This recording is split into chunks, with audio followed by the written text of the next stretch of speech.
Good afternoon and welcome to another edition of Ask Mathis. I'm your host, Reggie Mathis, and rocking with me is my brother Wildman Teddy T, aka Baron Theo Mound-builder.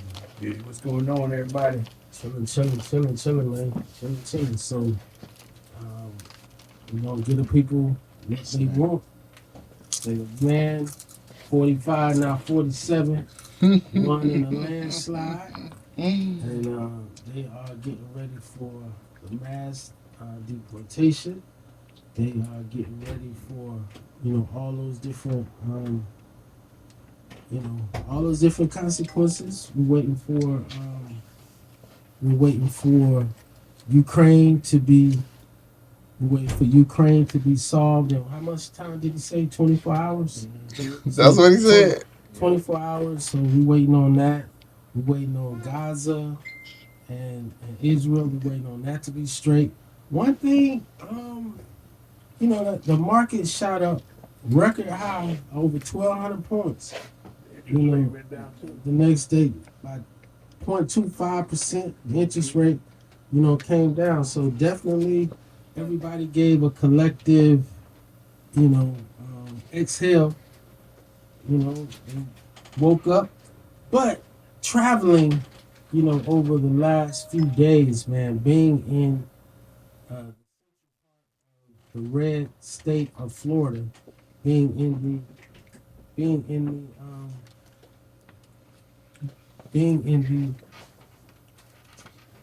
being in the Orlando area, sir. Folks walking around in the airports, walking around on the streets, bruh. Like, if you didn't know, now you know. This is our country. This is our land. And all of y'all are just visitors. Now, all of you visitors, what did Goody Mob say? It's like stepping in my crib and not wiping your feet on the rug. Being disrespectful. Know your place. So for the individuals, that's what they voted for, was to know their place and to be fine with their place. And there's nothing wrong with that, because what we have in the United States is different than what they have everywhere else, and that's why they claim that America is the envy of the world, because you can start off from the lowest of the low and get to the highest of the high, which is what the American dream is. So for immigrants who voted for Donald Trump, the answer was, hey, do you want, you don't identify with these people, these immigrants, these people coming in? Some folks are like, yeah. Some folks are like, no. The ones who are like, yeah, was like, I would say, think about it this way. Let's say if you listen to the radio and somebody says, for my first, 100 callers, they're going to get, a code to a lottery that I'm having. And once you get to, 101 and they say no, the door is closed. If you were 100, Teddy, that was calling, and you was the 100 and you got the ticket, are you going to feel the same as the 101st, the 190th, the 200 person because they didn't? Mm-hmm. Say, well, you was the same way. You was trying to win it. Yeah, but I did win it. Right. I did win it. That's the difference. That's the difference. So for the immigrants, I think it was more like, yeah, I did come here, and yeah, I came illegally, but I worked. I got me a lawyer. I got me an American wife, and I did some things, and I was able to whatever. So when it came to the immigration issue, chalked it up. When it came to the economic issue, I think that interview on The View, when they basically said, how would you distinguish yourself from Joe Biden? Like, you've been there for 3.5 years as the vice president, you said that you've been a part of every major decision that he had, and they like, okay, well, tell us which one of those decisions that you disagree with. And we've certainly disagreed with some of those decisions, mainly Afghanistan, the withdrawal from Afghanistan. Like, nobody can tell me that that was perfect, which is what Biden called it. You know, especially when you're talking about folks who died, you know, even though it was a terrorist attack and they're, you know, at their posts and doing whatever, but they're blaming Biden's withdrawal from that. And instead of just coming in there saying, you know, that's unfortunate and it was tactical, we didn't, you know, my general should have come up with a better way, a blueprint. Instead, he was like, you know, Trump is the one who negotiated this deal, this withdrawal, and I'm going to honor what he said. And the date is to get him out by this date. And we end up leaving all that equipment behind that the enemy is riding around in our equipment with our tax dollars. And then we got folks hanging on planes and fuselages, you know, and you sitting there looking at that and you're like, hey, bro, is this really going on right now? We looking at these families who, because they like, well, the Taliban is pulling up. They right outside right now. And we was helping y'all. And they like, oops, peace, right? But then you double down, right? You take that bad military situation and then you double down and say, all right, we're going to bring all these Arabs, all these Muslims to the U.S. and we're going to put them up and we're going to house them and we're going to supplement their income and we're going to put them in some neighborhoods that have no say-so, right? No say-so. It was like, boom, what's going on up there? None of your business. Don't worry about it. But what's going on up there? They got a whole compound with folks that they're bringing in. So she said there was nothing that she could think of that she would do different. So folks is like, not sure. Then you can factor in the female thing where, you know, like you said, Teddy, you got some people that's just like, bro, we just not ready for a female president. And they're like, if Hillary didn't get it, then you're not going to be the first. And white women are not going to come out there and be like, hold on. We letting, like, you know what I mean? Like, the first, like, we already had, she was already the first vice president, right? So she already got we're going to give her another first? Her?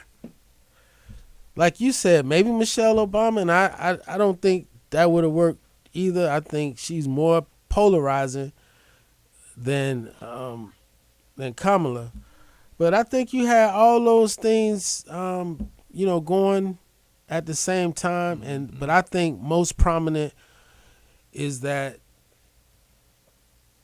the United States is a white Christian nationalist nation, country, that they feel that anyone else is a visitor. You're a visitor, and if you don't understand, then see your way out the door. See your way out the door. And having said that, you know, he's in office, or he will be in office.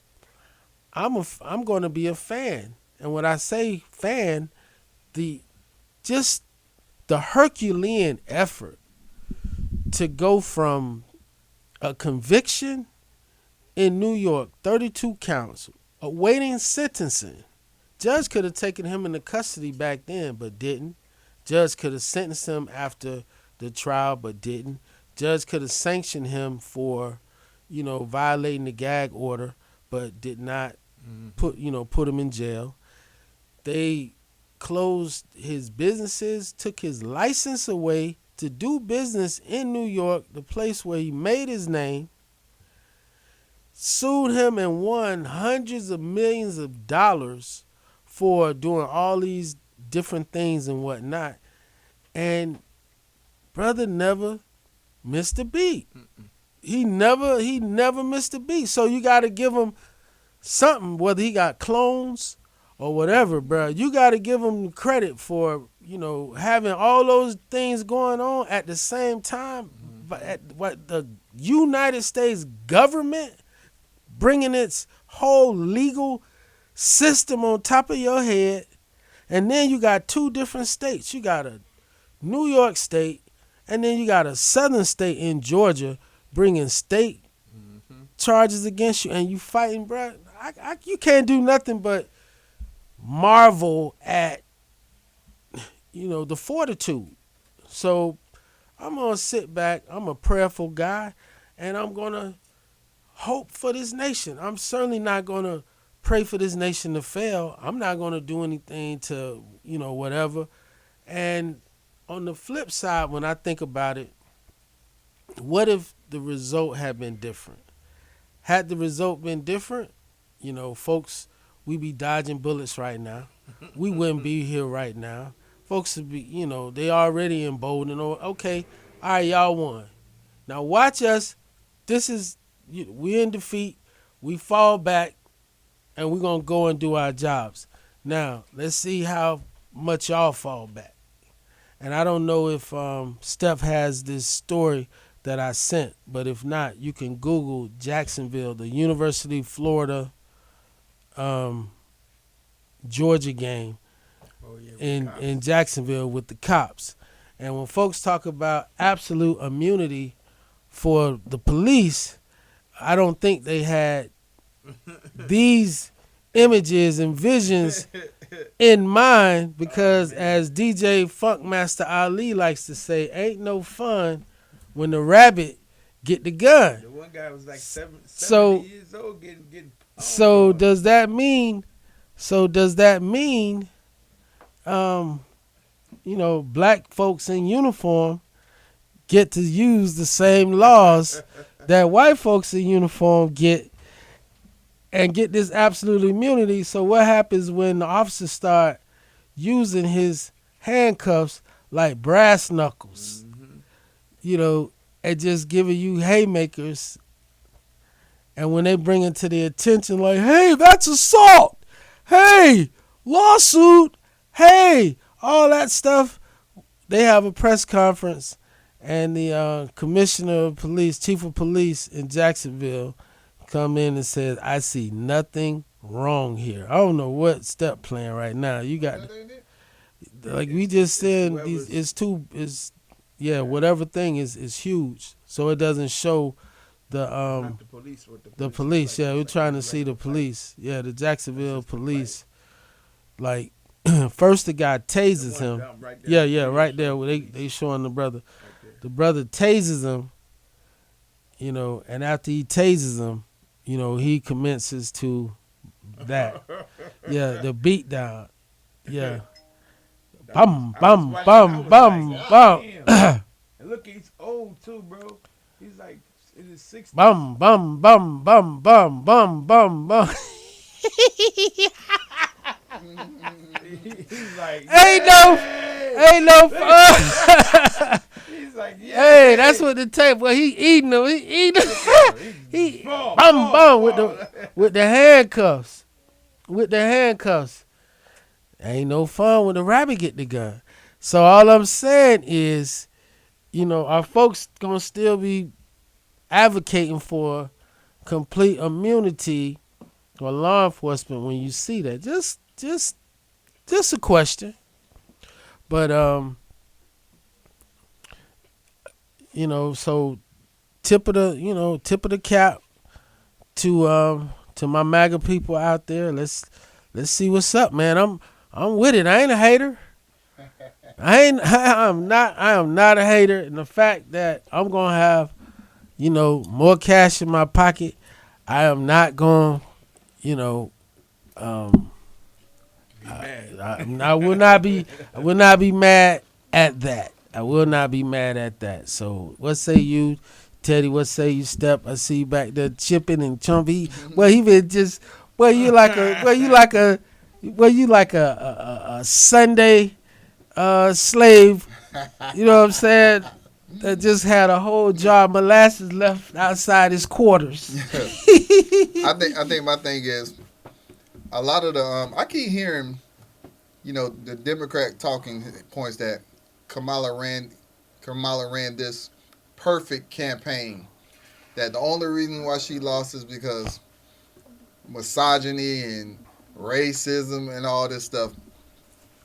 But I can't see it. I think this election was. I think Hispanics really determined this election. The numbers from the black community held from Biden. The numbers from white women also held from Biden. The only big swing is what came from the Hispanic community. And another thing the Democrats are saying it's only because of racism and misogyny. The Hispanic community, they voted 3-1 for Hillary, and they voted 3-1 for Obama. So if they voted for a black man and they voted for a woman, it can't be they're full of misogyny or racism. So I think that the Harris campaign need to understand they just ran a terrible campaign to me. Mm-hmm. Okay. Anything else on the election, bro? Because right now, I'm a realist. I'm a realist, and we, simply, commentate on, what's going on, put our opinions out there. But then when it goes down and it happens, you just got to be like, hey, you know what? Wish for the best. Mm-hmm. Wish for the best. Do your thing, and we shall see. Like, we shall see if it was just a game. What you think she gonna do? In life, probably become a professor, or she gonna fall into the sunset.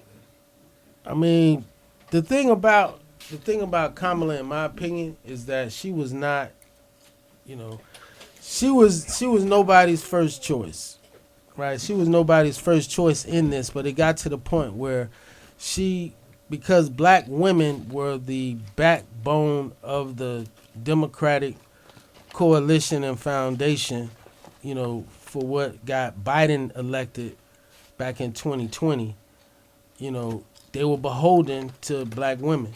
And the fact that Kamala was the sitting vice president, when they were saying that Biden needed to sit down because everybody was like, that's where they're saying, for the ones who are saying that she ran a perfect race, they're really talking about her not having enough time, running for the office in 100 days, where people, Trump started running 4 years ago.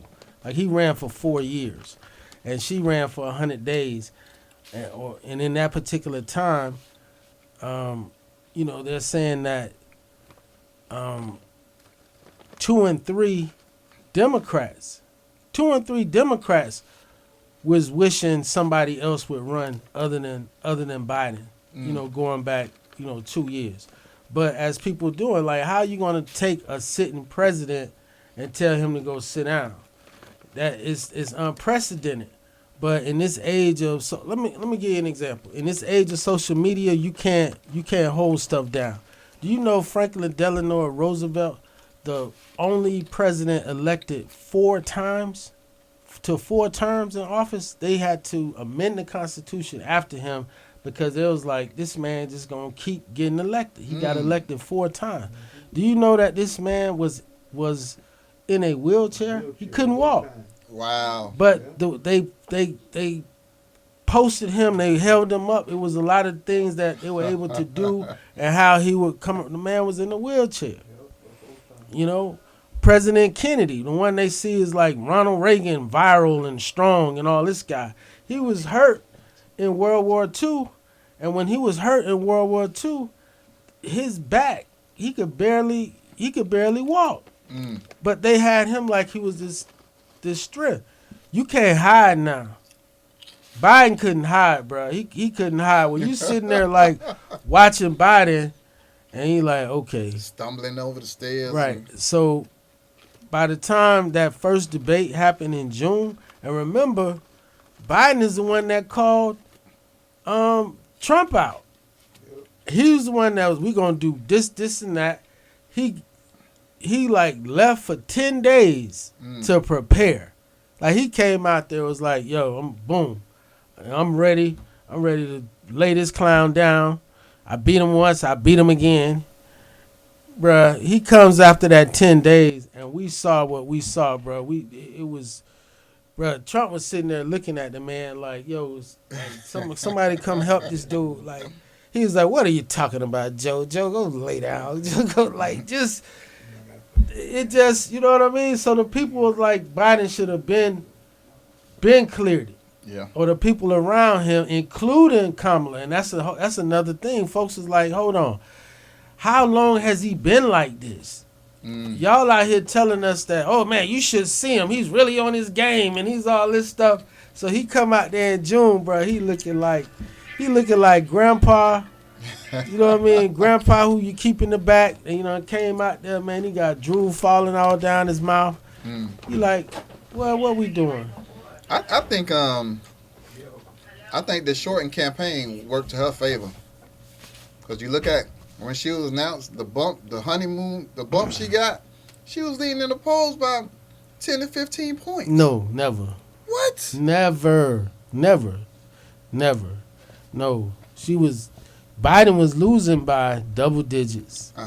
Right? When she came in, the highest lead that she ever had was 4 points. The largest lead she ever had. She was in the negative approval ratings. She was in the negative approval ratings. Like, there was nothing positive. The first time that her approval ratings started to change before she ended up being the Democratic nominee for president was when the Dobbs decision came out, reversing Roe v. Wade, and she was going out there and she got a bit of a bump from, on that woman's right and stuff like that. But she's never had a 10-digit lead. Like, she was always behind in the polls until around the Democratic convention where she pulled even, and then she started inching ahead. But she never got beyond 4 points. Never in the lead by 4 points. So please show me something to the difference. She's never behind. Never ahead with a lead like that. They were saying that that was neck and neck, pretty much the whole time. And when she had the bump, remember, she was down. She was down. Like, she wasn't the favorite when when they announced. But we'll see, man. I'm definitely rooting for the country. I'm rooting for the country, bro. Like, he doesn't have to run again. So, all his better angels should be there. And, anybody like Hakeem Jeffries or anyone in the Democratic House of Representatives, if they end up, with the majority, I think they're still deciding. Have that? What's the latest on that? On the House of Representatives, do we have that? The latest on the House of Representatives. So, not to be able to come in there and try to impeach him for, the slightest things. It's like, hey, boom, they got the country, and let them do, let them do what they do. Let them do what they do. You need 218. You need 218 for control of the House. They already had control of the Senate. Yeah, they got that. So I think they were still waiting on some races out there. But Hakeem Jeffries, I love him, great brother, minority, and if he's a minority leader, and if he ends up with if the Democrats take control of the House even by one vote, he'll be the first black Speaker of the House. And I'm kind of, rooting for that, because that would be that'd be real cool, to have a brother that's there to check what's going on. Because otherwise, it's unchecked power. Like, and he comes back with all the power. So there's no excuse. He has all the power of the courts. He got all the powers in the executive branch where he has immunity from, official acts or acts that, take place, while he's the president, if he's doing it, if he says I was doing my job, whatever, there's immunity.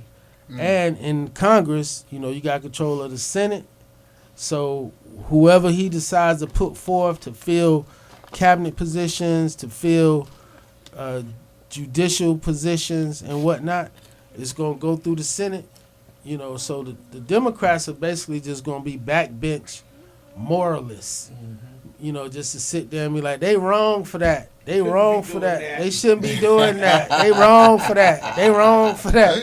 You know what I mean? So just sit back and work on legislation that is cool for the whole country and try to get some bipartisan stuff done.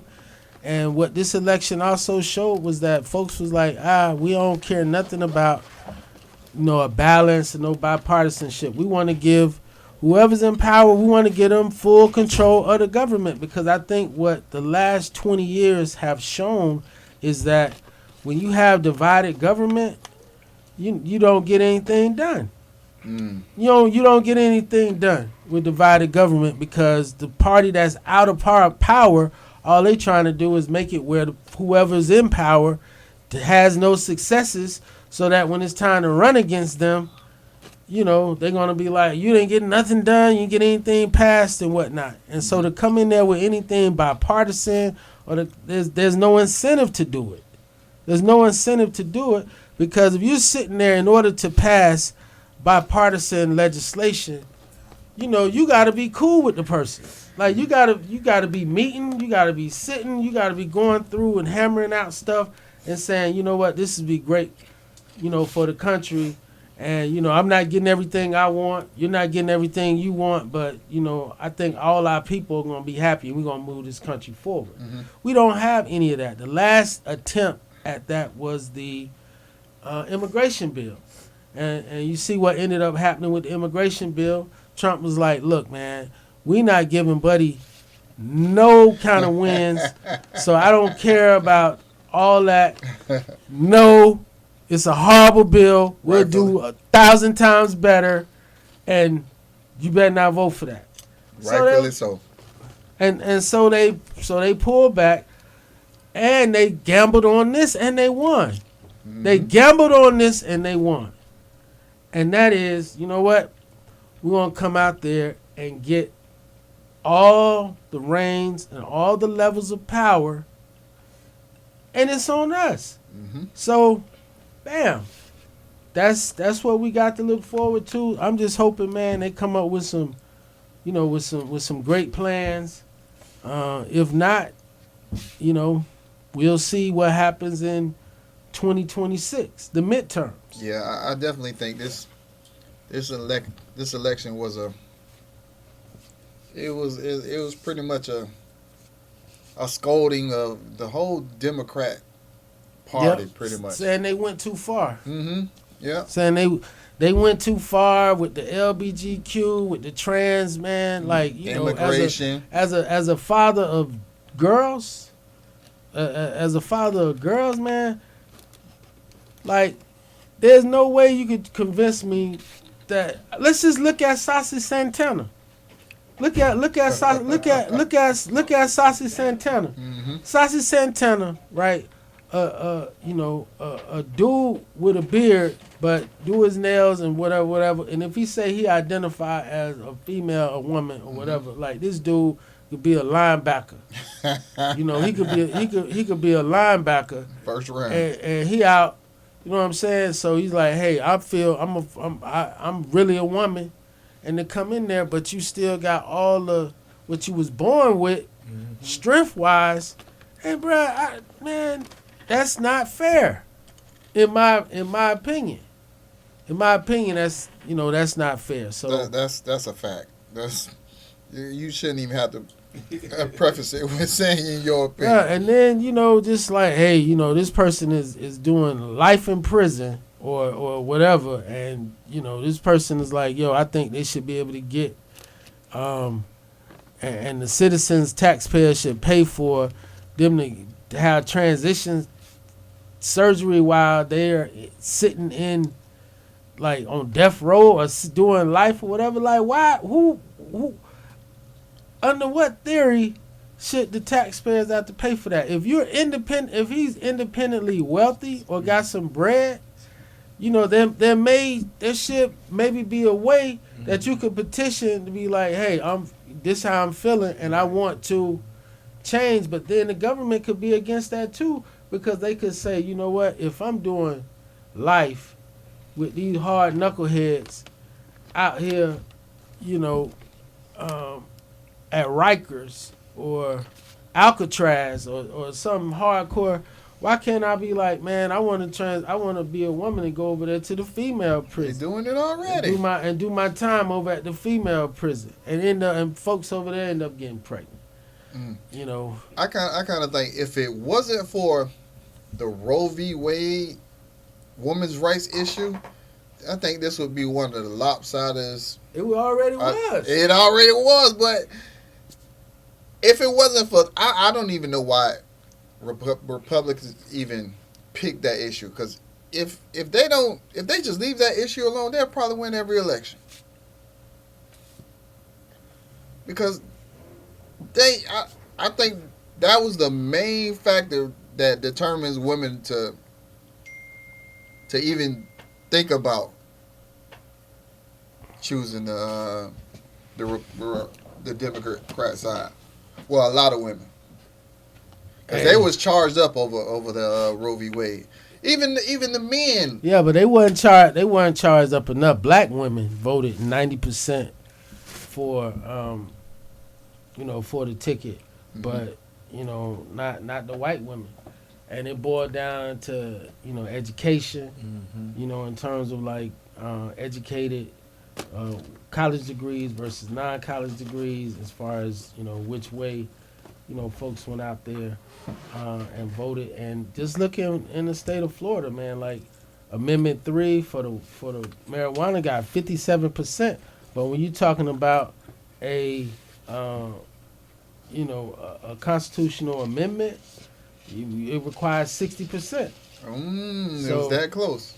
Yeah, there was. Yeah, so Amendment 4, not this Amendment 4, but Amendment 4 that passed back in 2018, which gave formerly felons, now called returning citizens, that authorized basically 1.4 million folks who had felony convictions now restored their right to vote under that particular Amendment 4. And that got like 64%. So think about that passage. So you got to be beyond just winning by plurality, 50.1. You have to win by 60%. So, and the same with marijuana. Marijuana 3 was 57%, and I believe like Amendment 4. So the thing about Amendment 4, that's 6 weeks. That's tough, man. That's tough. 6 weeks is tough. 15 weeks is, what it was before, and I thought 15 weeks, a person knows. A person knows that's like you finish that first trimester and you headed into the second trimester. That's a time where, most women should take it very, very seriously and know. 6 weeks, a lot of people don't even know. A lot of folks don't even know. And so, what does it mean? There's going to be abortion tourism.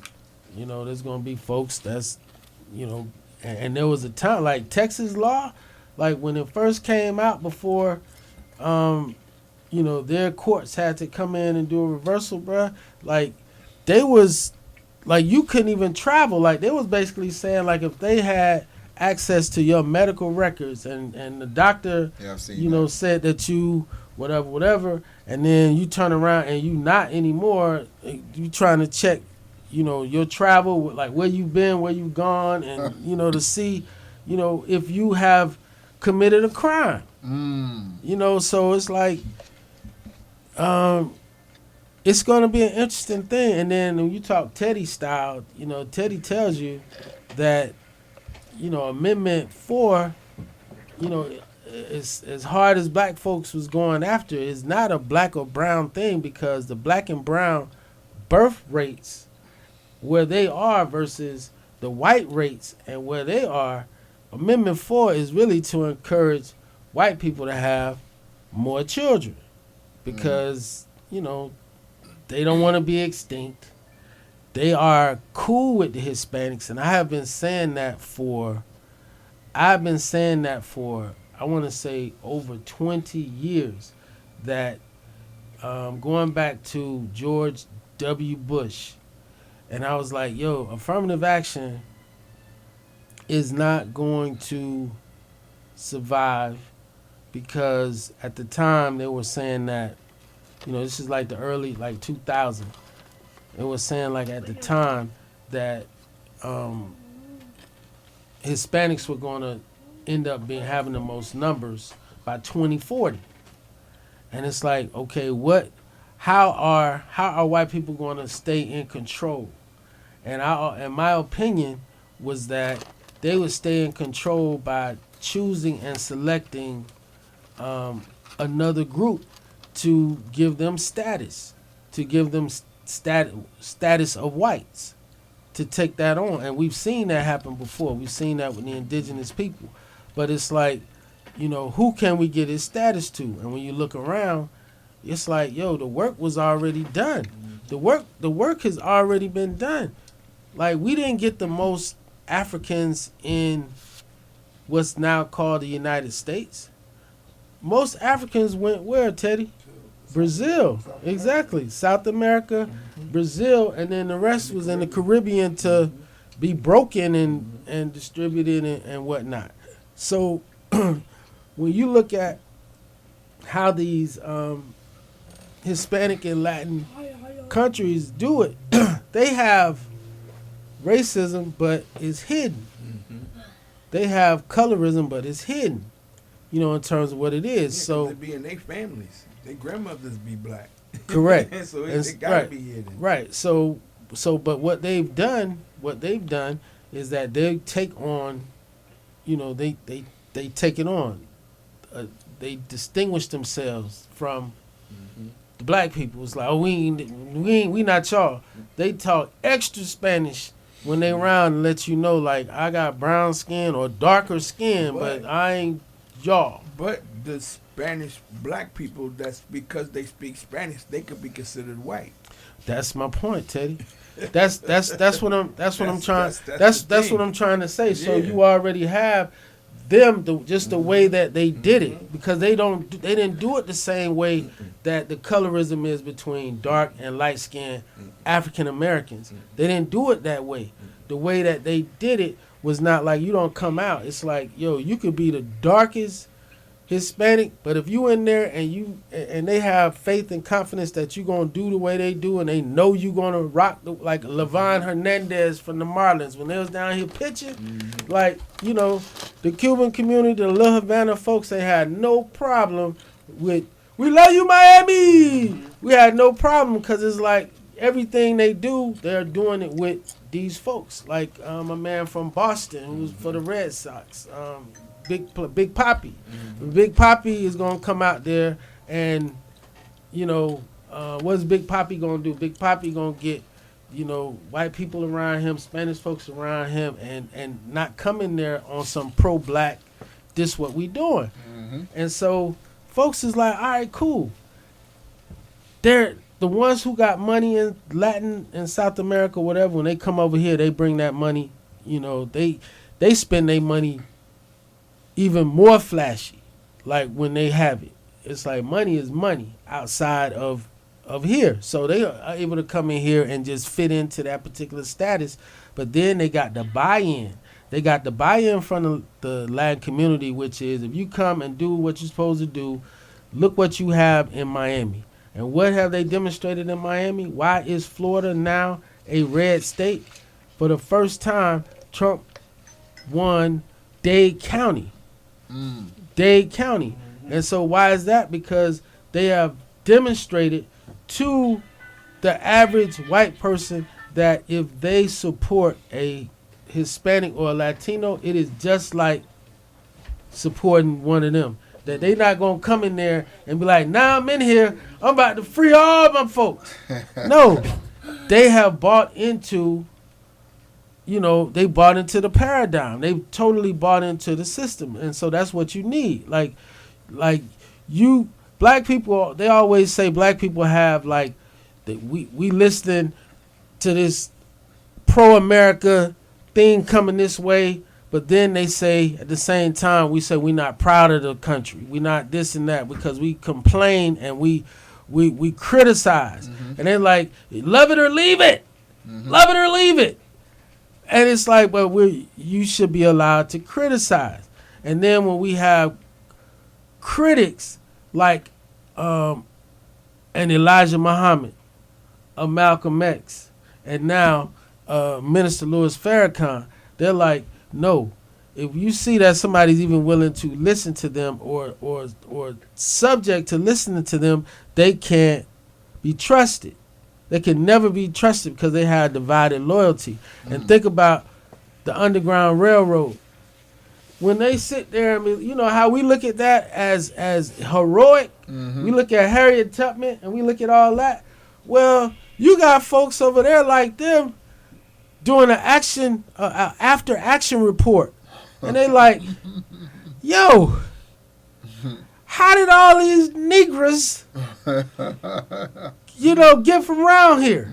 Well, they had some sympathetic people, including white people, along the way, and they had these houses, and folks is like, and I went to that house, and I searched, and I knew old Clyde, I knew old Jeb, was up to something, but you know what I mean? When they do a after action report, and I think that is what this election was. Partly what this election was. This was an after action report where they look and they see, you know what?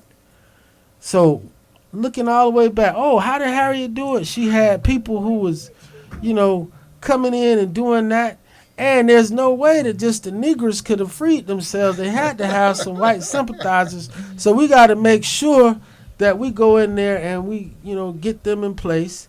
And then, we get our black folks that, we're going to let one or two maybe come in. And that's my question in the after action report. The ones who help them get the power and keep the power as they did. Y'all the winners, as they did.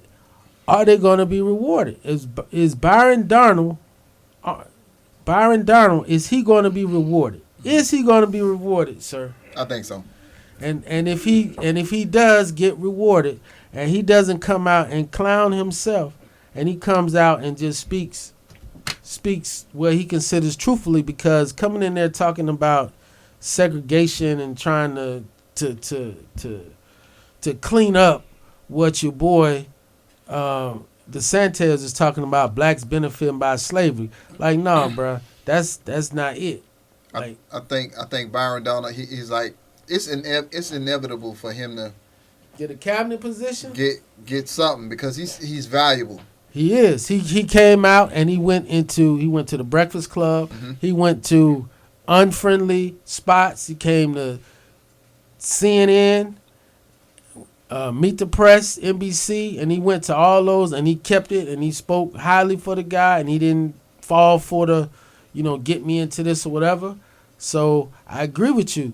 He showed loyalty. I know. I think there's a difference between when we talking about in terms of like Trump, even like the Republican Scott, Party, like Tim Scott. Yeah. It's a difference between loyalty, and it's a difference between a valuable that comes along with that loyalty. Okay. Tim Scott, I agree with you. Tim Scott is loyal. There's no value in Tim Scott because the black people don't mess with him like that. Right. But they don't really mess with Darnold, but perhaps they will. Perhaps they will, because he hasn't. The ones who've come out are the ones who are already like-minded already. Like, he hasn't come out there and put forth, like, he got his first shine around impeachment.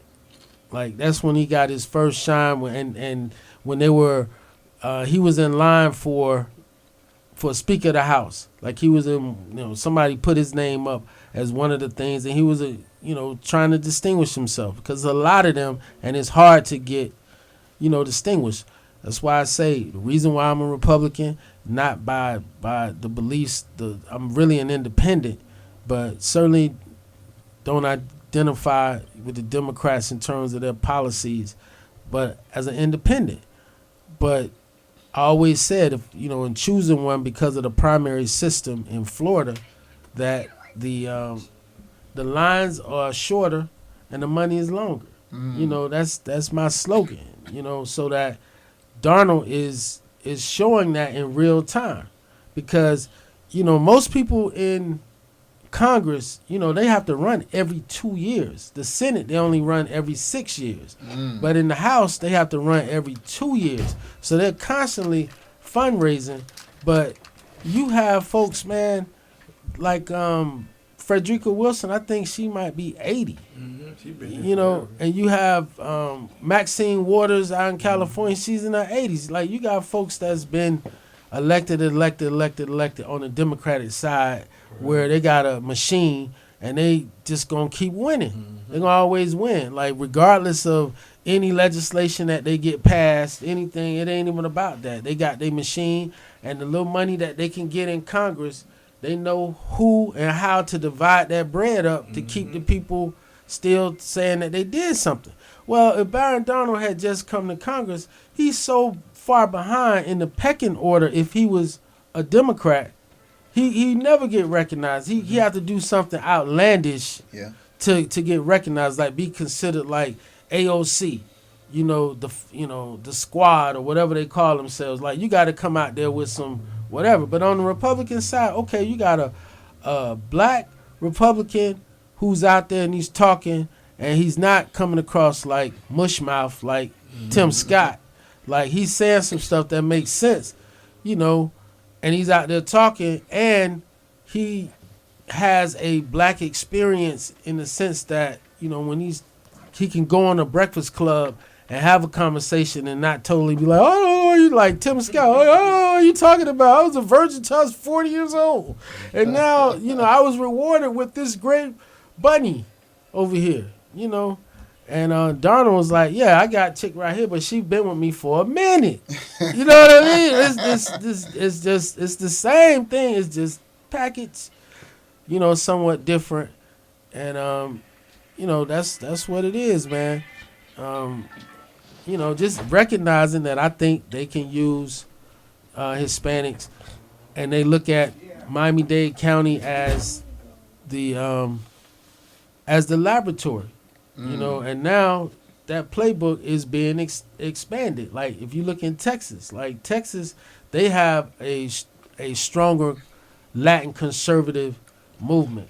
And when you said earlier that Hispanics were the deciders in this particular election, I think that as a community, black folks need to develop an agenda if they want to continue with black as a group, what I mean, as opposed to economic status, as opposed to geography, as opposed to X, Y, Z. If you want to lead with your color as these are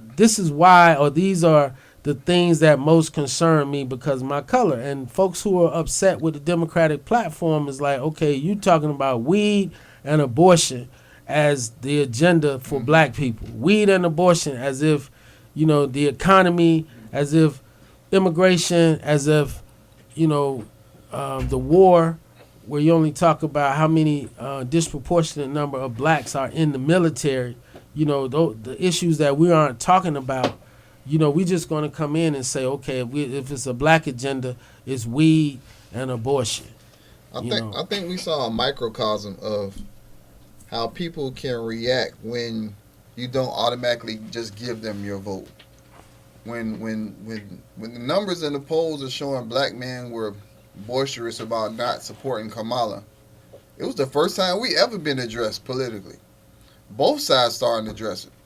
Kamala came out with her agenda for black men, and Trump with his little I like black men. the platinum plan that Ice Cube introduced back in 2020. platinum plan. This is the first election I even saw either party address or try to court maybe just a little bit the vote for black men. Yeah, and that's and you know what, let's look at the positive stuff, and I agree with you. It's like, what are the positives? Even when black men win, like when we got involved with Black Men Win, it was specifically, we are a 501c3, tax exempt. We cannot endorse, any political parties. What we do is encourage voter registration, voter education, and the candidates who, who feel that we, represent, what they have or what they're looking for. With the average voter, we want safe streets. We want thriving families. We want we want good schools. We want all the things that everybody else wants.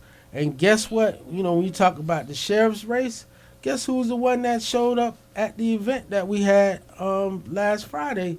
It was the female, the one who won, the Republican. She showed up, and she won.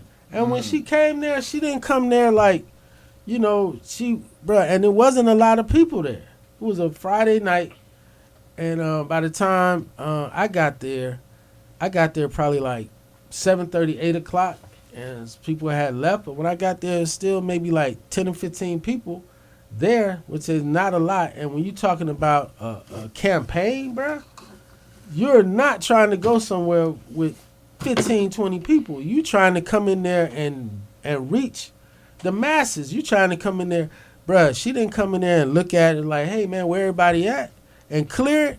No, bro. She came in there and she stayed an hour. And she, like, one lady who was there was, like, grilling her. Like, was straight up grilling her, man. And she was cool and just laying back or whatever. On the local election, your girl Linda, she won the seat from the lady that came to our. Yeah. I saw Linda Julian, man, but they had a machine. But with Black Men Win, it is saying like, we don't, like, we're not monolithic, meaning like we're not one issue people. So when we come in there with a black agenda, if it's going to be a black agenda, then it really should be centered around racism. Like if anything that should involve a color should be racism and equal opportunities or the lack thereof because of skin color.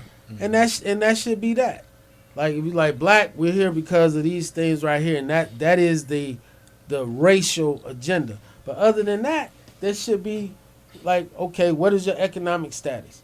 What career path are you in?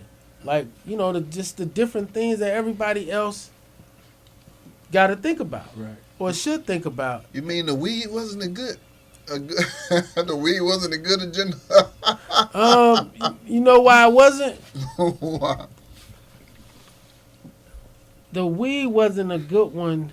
I mean, 57%, bro. The next time it's probably gonna get 70%, because there was some liars. There was some lying going on with the weed. Because think about it, if you have to go into a place to legally get weed, then that will reduce, how many people are spraying weed on the streets with fentanyl and other substances to try to keep up with the dispensaries. Because, bro, you can't beat the dispensary stuff. Bro, you go in there now, they'll give you damn near a grocery bag for $50. They got so many incentives. They got so many, I don't know if that was just because of Amendment 3 and they was just encouraging everybody for Amendment 3, bro. But, bro, they was having 60, 70% discounts, 2-for-1s, bro, coming in there. So the person that's out there, dudes that's selling weed on the street, they ain't giving no discounts. They ain't giving no discounts, bruh. And so you can take what this guy, it used to be back in the day, Teddy, you go and the dude be like, man, I got Blue Dream. I got Blue Dream. I got a batch that came from Cali or California, Colorado or whatever. Purple. That purple. Now they have what they call is lows, and you got loud. So lows is like it's good still, but it's just cheaper, and the loud is the more expensive stuff. The people on the street ain't putting fentanyl. That's coming from China because people can't even get fentanyl on the street like that. Not no real, you know what I mean? So what are they spraying on it? They're not What spraying chemical it are they 'cause spraying? you got to understand the same weed that the dispensaries are getting it. They're getting it from California. They're getting it from Seattle. They're getting it from the same growers. It's not nobody from the street has to doctor anything because they're getting it from the recreational states. You know what I'm saying? And these people, you see, Cookies is here. Mm-hmm. They're set up just like a recreational, but they're here in the medical marijuana market, but they're a recreational setting. So this is what I'm saying. When you go to a vendor party, all of the people who grow marijuana in these other cities are here at the vendor parties. So there's not a problem of fentanyl on the street. You know what I'm saying? There's not, like I said, the weed on the street is stronger than the weed in the dispensary because the weed in the medical marijuana is only based off of doses. They can only give you a certain amount of certain things because it's got to fit certain elements where the weed on the street is just growing. So it's going to be boom, boom, and it's all the different flavors, all the different kinds, you know what I mean? So it's like, all recreational was going to do is making it easier for people to move around more with it because in Illinois, nobody in the black community have A dispensary or a license? license cards. It's recreational, but don't nobody get it from the dispensary. They stay on the street because now it's legal. It was a problem because Missouri wasn't legal, but then Missouri came legal because everybody from Missouri was coming over to Illinois to buy, but then they got to worry about getting caught when they go back. But now they're legal, so now they got back and forth situations going on. So the recreational opened up more for more of the Entrepreneurs. stuff to come Okay, in. Right. so Right. all right, so we learned, Teddy, a new career path for those of you, say you go and get, buy from legal spots and, try to drive back through legal states, and come back to a place that's legal or medicinal and, you may be able to beat the dispensaries because you're getting it wild, you're getting it natural, and it's not getting it cut. So if it's a banger crop, then you're gonna get it. So here's our lady, man. She's making a reappearance, man. Fannie Willis, man, our DA in LA. Let you know, there's no such thing as bad publicity because she won re-election. And that that's a really nice picture of her that you have, Steph. Thank you for that. And I think that was smart on her part, to basically end that Slim Thug case right before the election. Young Thug, thank you. And go ahead and get them votes. Go and get them votes. Smart lady on her part. She's not the one that was behind the, what is it, bleach built body? What? Yeah, of course. Oh, no. That's the Congresswoman. Oh, okay. No. She's I think her name was Crockett. Oh, okay. Yeah, she's a nice one. She's a nice one, man. I don't even want to talk about the election, man. I'm election out, man. I'm moving on. I've turned the page.